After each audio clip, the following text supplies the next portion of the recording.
You're listening to The Briefing, first broadcast on the 29th of December 2025 on Monocle Radio.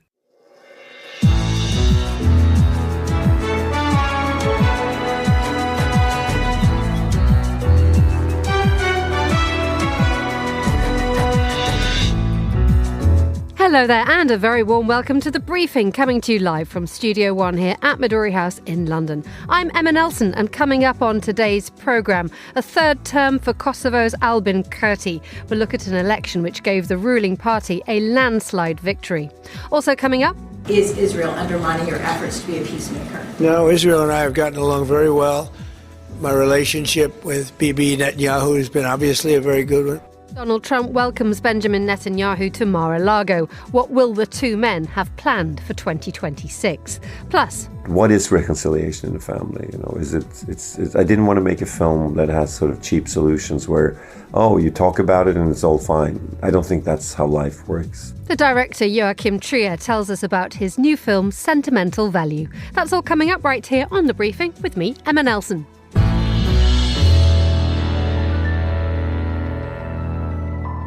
And before the end of the programme, we'll also be heading to Samoritz, where our editorial director, Tyler Brûlé, will join us to bring us the latest as Monocle gears up for a rather wonderful party. But first, there was one big question hanging over Kosovo's second parliamentary election in less than a year. Who would voters choose to punish for the months of political deadlock?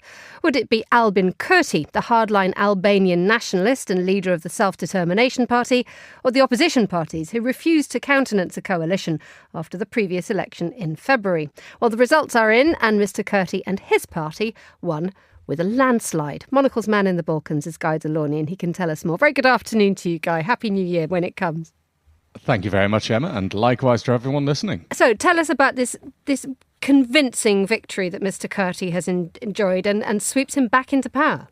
It really was convincing. And the funny thing is, because Kosovo doesn't publish opinion polls, nobody could be really sure what was going to happen in this election. And, you know, if you've had a situation where you've had months of political deadlock and you've had a figure like Mr. Kurti, who, intransigent would be one word to describe him, where he's kept on nominating the same candidate for parliamentary speaker, kept on getting rejected by the MPs in the National Assembly, and this was continuing, and you weren't having a government being formed. I mean, you could say, well, maybe the voters will punish that, say we want somebody who actually wants to run a government rather than be antagonistic with other parties. But in fact, he got almost 50% of the vote. That's for his Self-Determination Party, which is known in Albanian as Vetëvendosja, and that was more than double the closest challenger, the Democratic Party of Kosovo. Now 49.3%, not quite enough for an overall majority in Parliament, but the way that Kosovo's National Assembly is made up, there are 20 seats set aside for ethnic minority MPs, 10 of those for Serbian MPs, and they're not going to cooperate with Mr. Kurti, nor he with them, but he should be able to get the MPs that he needs from the other 10 ethnic minority representatives, and then he'll be able to have a government which will more or less be able to do anything he likes. Do we have a sense now that the Kosovo is and its politics could be unified, given the fact that there were lots of reasons for the electorate not to vote for Mr. Kurti? And that's right, Emma. I mean, you know, as I've indicated, really, he was as responsible for the deadlock as anyone else. Now, you could say, OK, the opposition parties wouldn't countenance a coalition with Mr. Kurti and Vetëvendosja. But on the other hand, how could they? When after he won the election in February with more than 40% of the vote, he described the opposition party leaders as beasts. If somebody's being insulted in such a manner, they're not really going to be well disposed towards forming a coalition with you. And then there was that madness of when he nominated the same candidate for Speaker more than 50 times. And he had this charade going on in the National Assembly every other day where the same candidate for Speaker would be nominated, the MPs would reject that candidate for Speaker, and on and on and on we went. And in the meantime, of course, the people of Kosovo are sitting there thinking, you know what, without a functioning government, we can't do things like pass a budget, we can't do things like sign deals with the European Union or the World Bank for more than €1 billion worth of funds that should be coming our way. All of that was going on. And of course, Mr. Kurti didn't stop in his previous practice of antagonizing Kosovo's main international supporters, the European Union and the United States. And he was doing that by taking action against Kosovo's ethnic Serb minority without consulting with the EU and the US, which both want to see relations normalised within Kosovo and between Kosovo and Serbia. So this was cheesing off the allies, and you might have thought, yeah, they'll punish Mr. Kurti for doing all of this. The election result, I think, is telling a very different story. And that story is what? That it's not necessarily a positive vote for Mr. Kurti, given the antagonist position that you've just described. But was this more the opposition's to lose? Absolutely. And the one analyst already that I was reading on the Kohat news portal was saying it was the opposition that handed the victory to Mr. Kurti, not by anything they did during their campaigns, but just really by being the opposition parties in Kosovo. And to give people some background in this, all of these parties, the PDK, the Liberal Democratic Party, the LDK, the AAK, the Alliance for the Future of Kosovo, they were all, one way or another, linked to former leaders of the Kosovo Liberation Army. And those were the people who were considered and still portrayed today as the heroes of the independence struggle for Kosovo.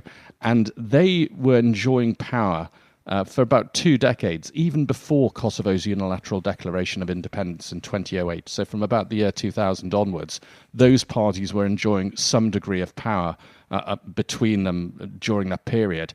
They promised prosperity and a better future for the people of Kosovo.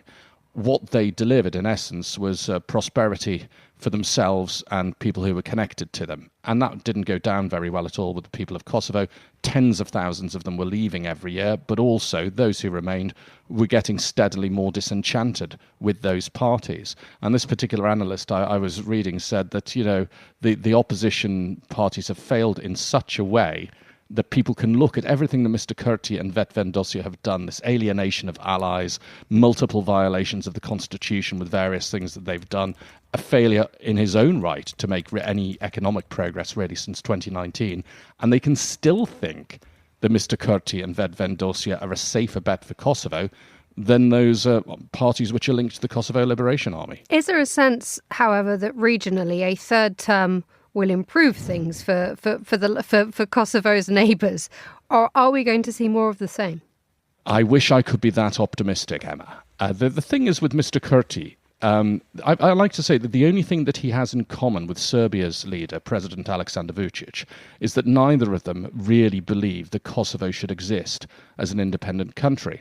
Mr. Kurti is a hardline Albanian nationalist and has espoused a belief very strongly over very many years that Kosovo should be part of Albania. I mean, since he's become Prime Minister of Kosovo for the first time in 2019, he says, no, I do now say that Kosovo is an independent state and I will govern it as such, but nonetheless, that's his core belief. Mr. Vučić, of course, believes that Kosovo is an errant province of Serbia, and just Serbia still does not recognise Kosovo's independence, and it's hard to see that position changing.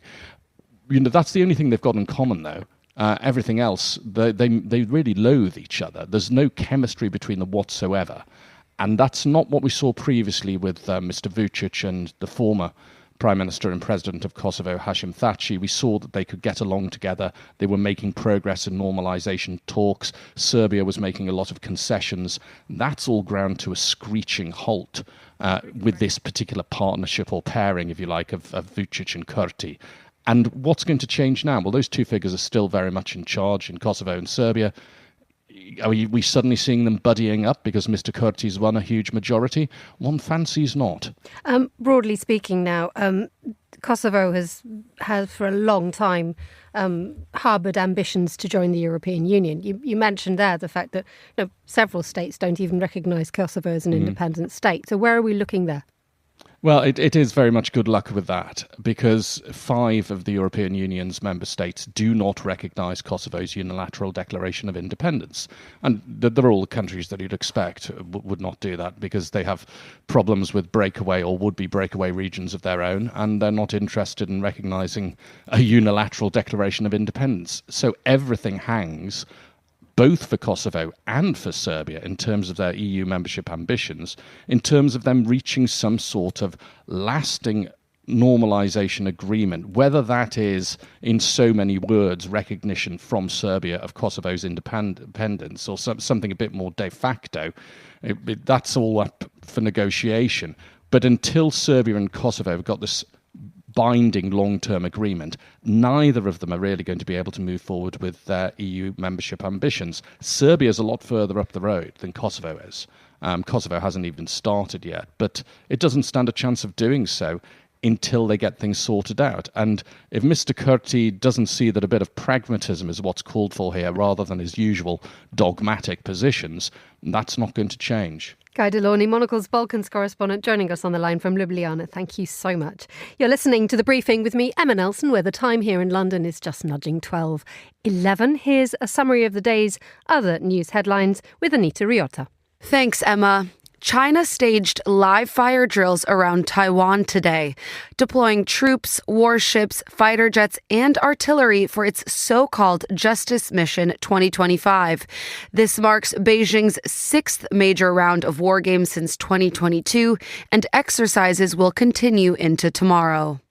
Donald Trump said that he and Ukrainian President Volodymyr Zelensky were getting a lot closer to an agreement to end the war in Ukraine.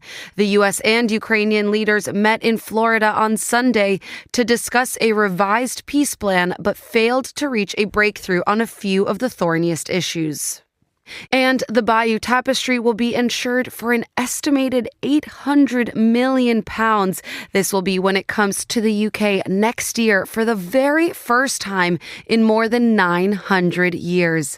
Those are the day's headlines. Back to you, Emma. Thank you very much indeed, Anita. Now, the Israeli Prime Minister Benjamin Netanyahu is in Florida to meet Donald Trump. It follows a year when the United States, and in particular Mr. Trump's influence in the Middle East, has been more wide-reaching and profound than ever.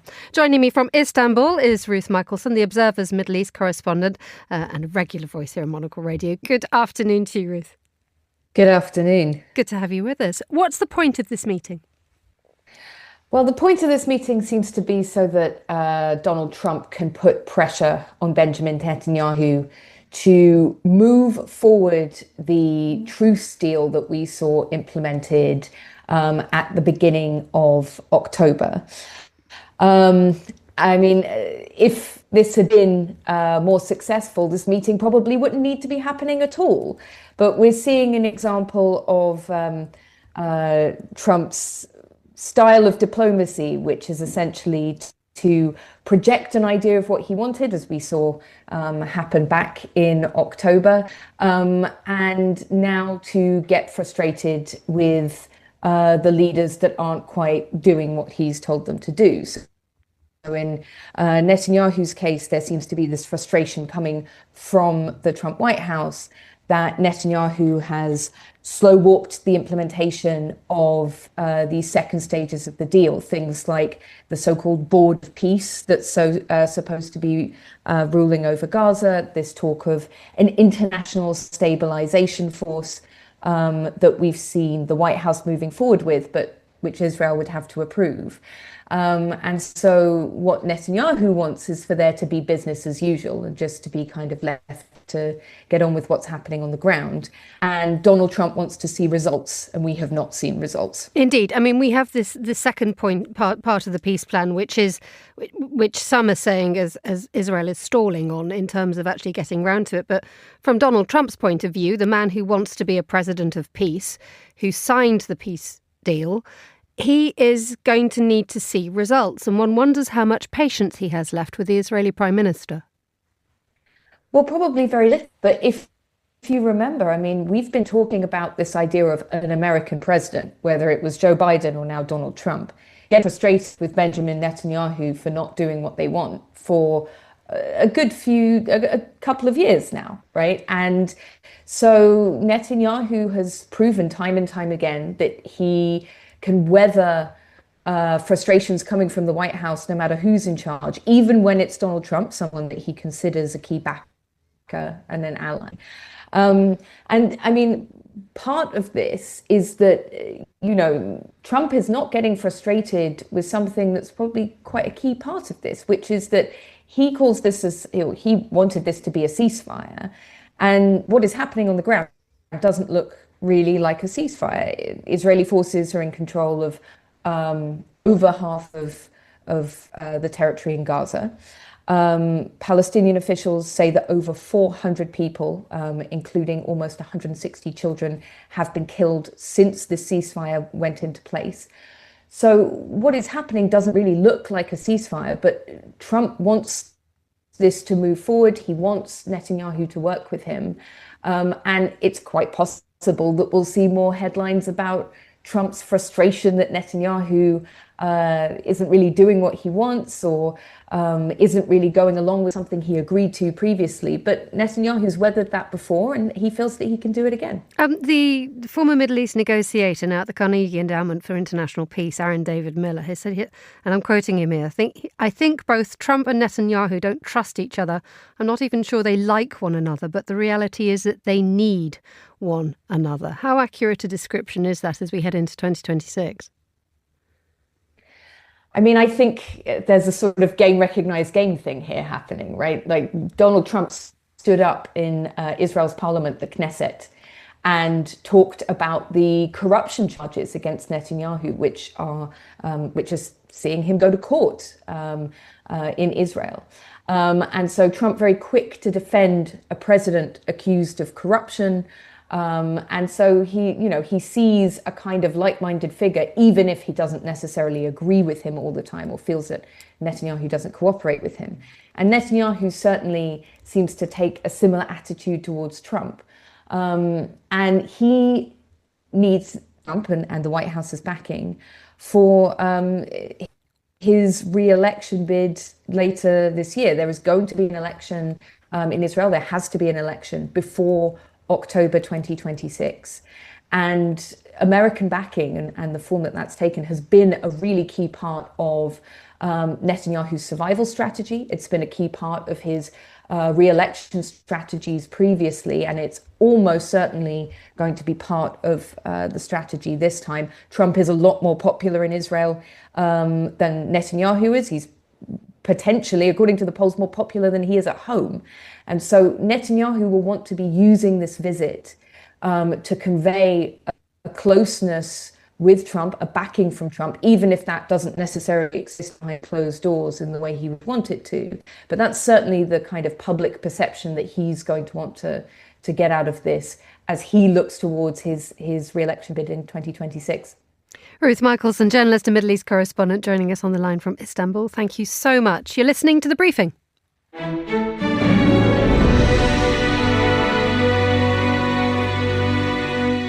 Now, the latest film from the director Joachim Trier, Sentimental Value, has recently premiered and is already set to be a star of the award season next year. A poignant story of reconciliation. The feature won the Grand Prix at this year's Cannes Film Festival. Well, Fernando Augusto Pacheco spoke to Joachim Trier to find out more and began by asking him whether becoming a father had any influence on the making of his film. I think you're onto something. I'm the kind of filmmaker who sit down and try to do a film about where I am in life. Every time I make a movie, I start from scratch with Eskil Vogt, my co-writer. And this time we realized that we were in a moment in our lives where we both have children. Eskil and I have 2 kids each. Our parents are still around. We're sensing how fast time flies. And then we had another idea, which was kind of like, let's talk about 2 sisters and how come siblings feel so different from each other, even though they grew up in the same family. And then a father character came in, and then suddenly this started developing, and we realized that we know a lot about film and film life. As you mentioned, my grandfather was a filmmaker. My parents worked with films. I grew up on film sets. I don't know how to get out of that at all. That's my life, and I'm very grateful for being allowed to make them. But we didn't necessarily start out thinking we would make a film about film people. We wanted, and still do, feel that it's primarily a family story. I felt that, and it's not just the story of a daughter and the father, but about the sisters as well. The scene where they embrace towards the end of the film is just so pure and beautiful in a way, right? Oh, thank you. Yeah, but so here's another thing that motivated this film was that I had a great collaboration with Renate Reinsve, the actor, in The Worst Person in the World. And I really want to work with her again. She has some amazing capacity for both levity and humor, but also real deep dramatic work. And as I'd gotten to know her even better since we already made film together, I felt that there was something to explore in this character of Nora, this kind of workaholic actress who's very successful but somehow finds it hard to create a sense of home or connectedness. So then we had to find a sister, you know, to kind of match her, and also match Renata as an actor. And we found a wonderful actor called Inga Ipsdotter Lilleås. It was through casting. We met so many people, and finally Inga arrived. And it's like she can't go wrong. Everything she does is truthful. And as a director, it's just wonderful. She has this grounded quality, which completely, I think, fits for Agnes, the younger sister. Because, you know, the film has these two spaces. In the film, we see the National Theatre, where Nora, the older sister, works, which is the place of imagination. It's like the left part of the brain. And then Agnes goes to the National Archive, where all the facts are stored in our society, and researches family history and seen in the film. And that's kind of the right brain. And between these sisters and between these places of societal understanding of who we are in terms of narrative, I think there's a space for the family in the middle. And even the character of Gustav, the dad, played by Stellan Skarsgård, it's interesting. You could have made him super unlikable in a way, but no, there's a lot of tenderness in the film. I saw you mentioned this in an interview, and it's very true. Of course, he was not perfect at all, but there's tenderness, right? I think so. I mean, at the beginning of the film, I guess the father character, this director Gustav Borg, who hasn't made a film for 15 years, still thinks he's the king of the world, is a kind of patriarchal bit of an asshole, really. But since we cast Stellan Skarsgård, which was purposefully done also because he's such a warm, sympathetic man, we hopefully created a more three-dimensional character with more nuance. It's a film about reconciliation, isn't it? So it's also about understanding that inside every difficult parent there is also, perhaps as in this case, a wounded child on some level, and to grapple with that. What is reconciliation in a family? You know, I didn't want to make a film that has sort of cheap solutions where, oh, you talk about it and it's all fine. I don't think that's how life works. But I think that to try to come to a more peaceful place with what was and what hasn't been is important. And I feel people are craving now the public personal stories as well in the cinema, because sometimes, you know, I have nothing against a big blockbuster. They can be super fun, but also when studios keep rehashing the same stories, you look even at the numbers, actually. Some films, they don't do so well because maybe people are getting tired. Yeah, it's always funny in society, isn't it, how things have counter movements and things are paradoxical. And we've been through a big wave of superhero movies, and we've been through certain formulas and people want development and forward momentum. They want change. They want to see something new. Originality shouldn't be underestimated. And I think at the moment, you know, when you've had a lot of mechanically made bread, you suddenly want something that's baked with some hands in the dough. You want, perhaps at the moment, there's this yearning. But you know what I mean? There's this sense that you want the human touch. And I think we're living in a very fragmented, isolating reality at the moment. We're all talking about our friends, but not seeing them, but like writing a message. Or social media is the strange paradox of having a lot of attention to each other, but maybe not seeing each other. There's a lot of strange things going on. So, of course, humans are adaptable, but we're also resistant. We have resistancy. So we're yearning for more contact, I feel. I had a wonderful experience. Last night, I was in a room with more than 2,000 people, you know, at the London Film Festival and Royal Festival Hall. A really big crowd had turned up for our film. I come from Norway, you know, I don't, even though our films have traveled now, several of them through the years, every time it keeps surprising me in a beautiful way that people really show up. They want to be together in the cinema. It's an event. It's a kick. I love it too. I go to the movies. It's a place you can sit in the darkness alone among strangers and feel you're part of a group somehow and connected with that, you know, it's a unanimous experience. And I don't know. I'm getting a bit on my soapbox here about cinema, but I really feel it. I think that we're yearning for that contact. I agree 100%. And finally, just want to say, of course, sentimental value is connecting with people. I mean, there's even a joke, of course, in Cannes. It was the Joachim Trier summer, but I think it's going to be the Joachim Trier autumn winter as well.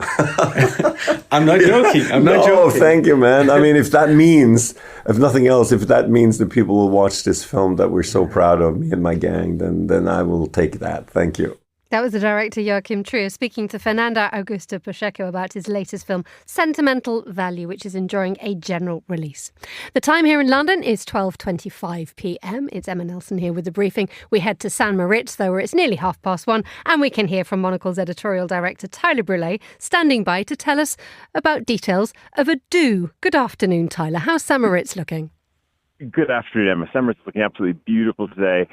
We chatted only yesterday. Cloudless sky again today. Super high pressure over the Alps. I'm looking out at the Lake of St. Moritz, fully frozen over now. Lots of people out walking on the ice and snow. And everyone you speak to, we don't have the final numbers yet. Still early, but really a record season. Just very complicated to get tables in the restaurants you want to go to. Lift lines are very long if you want to hit the slopes. Village absolutely rammed. It really has that feeling, Emma, of being in a big city, but it's not a big city, and you're in the middle of the Alps. And if you are in St. Moritz and you do have a little space left on your dance card, it's party time for Monocle. It is tomorrow evening from 5:30. Right at the base of the Hotel Stefani, in the middle of the roundabout. You can't miss it. I mean, anyone driving into St. Moritz, you cannot miss our even though it's a tiny space, 9 square meters, but it is very well marked, and there should be quite a sizable crowd. So for our listeners who are heading to the Alps, to the Swiss Alps, to the Engadine, we will be in position. A group of Monocle editors and other staffers on hand serving champagne and other beverages. So St. Moritz does a good party. So what is it that Monocle's going to do to make sure that it fits in? Well, I think it's more pre-party. So this is we're doing the warm-up act because it is only 5:30 to 7:30 in the evening. That allows people to move on to dinner and then to figure out what they're going to do with the rest of the penultimate evening of the year. Now, when we were talking yesterday, you joined us on Monocle on Sunday, and you described the fact that the crowd in St. Moritz, and especially in the Monocle tiny yet phenomenally cozy space, has a certain hankering after hot chocolate. How much is this going to be on the list tomorrow evening? Well, a spiked version of. I'm not. This is the proper party. So. There will definitely be rum. It was funny, actually. We were talking about that yesterday. But later in the afternoon, we had a group of gentlemen come in, and they wanted a hit of Armagnac in their hot chocolate. We did not have it to hand. I feel I need to get to the spirits purveyor now to get some. Okay, so we're off to the shop, and what else after that? Because Monocle's had a lovely, well, you in particular have had almost a quarter-century relationship with St. Moritz and the Hotel Stefani. Absolutely. And we will be here. It's not just there's the party tomorrow evening. We're here right to the end of the season. So the season runs right up until the end of March. This has been our third edition that we've been in St. Moritz. And I'm having a discussion this afternoon whether we actually make a comeback for next summer as well, because summers are getting busier here. Normally the space goes over to someone else, but maybe we will mark it and then return when the season starts, end of May, June period here. Tyler Brûlé in St. Moritz, wishing you the very best for your party tomorrow night. And a very happy New Year to you too. You're listening to The Briefing. That's all the time we have for today's programme. And the warmest of thanks to all my guests and to the producer Hassan Anderson and our studio manager Mariella Bevan. The Briefing's back at the same time tomorrow. I hope you can join me for that if you can. But for now, from me, Emma Nelson, goodbye. Thank you very much for listening.